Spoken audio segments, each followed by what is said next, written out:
Ahoj sluníčka moje, vítám vás u dalšího tutoriálu a tentokrát to bude na takový jakoby water marbling, ale s trošičku jiným efektem.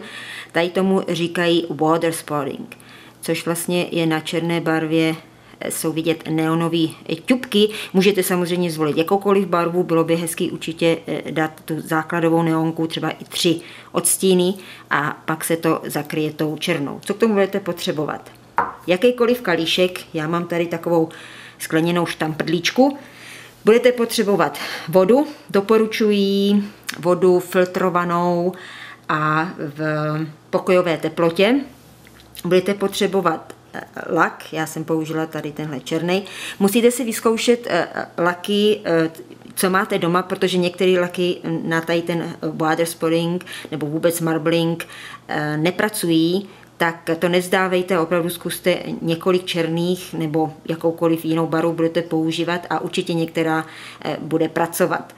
Budete potřebovat samozřejmě potom štětec na očištění a aceton.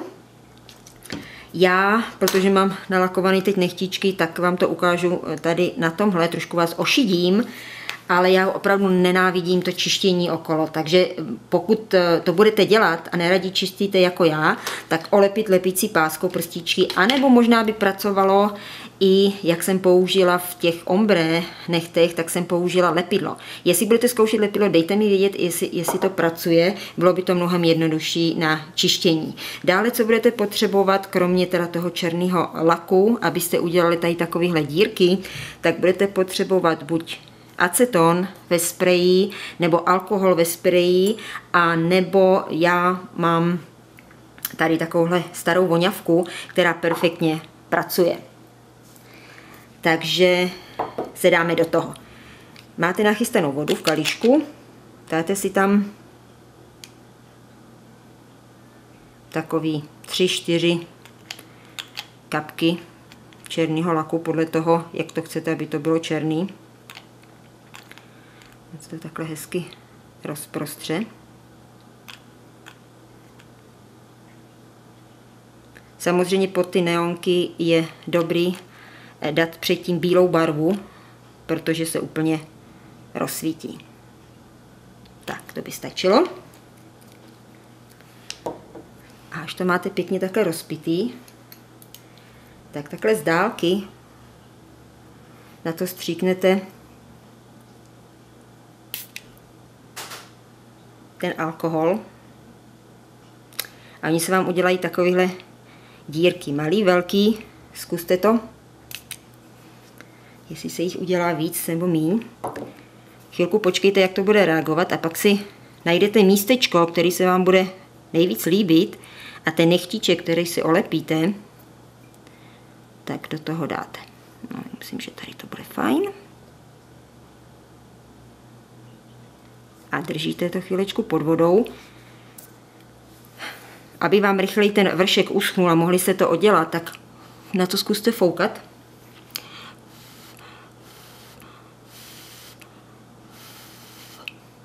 Aby vám to šlo rychleji, ještě to nejde.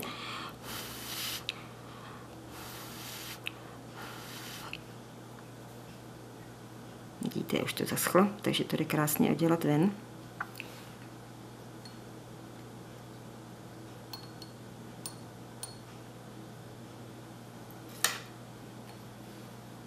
Tady máte ten nechtíček,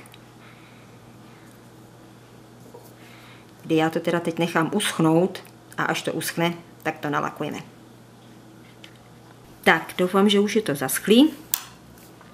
Nalakujeme to. Samozřejmě, když to budete mít na prstech, tak pinzetou odděláte všechnu pásku, vyčistíte štětcem a acetonem a pak to teprve nalakujete. Já to mám dneska jednodušší, že mám tady jenom tenhle nechtíček, takže to nalakujeme. Je to zajímavá technika, líbí se mně, že v podstatě je to unikátní, protože po každý je to jiný. Na každém nechtu je to jiný, takže je to takový zvláštní.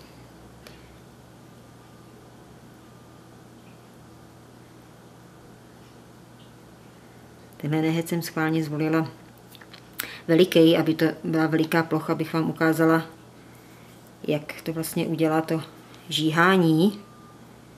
Tak doufám, že se vám to povedlo a že vyzkoušíte i nějaké nové barvičky nebo neonky nebo jakoukoliv, možná i třpytky by byly hezky pod tím. No a pokud se to nepovede, tak zkusíme něco jiného. Takže pro dnešek už je to všecko, tak zatím pa a hodně úspěchů, ahoj!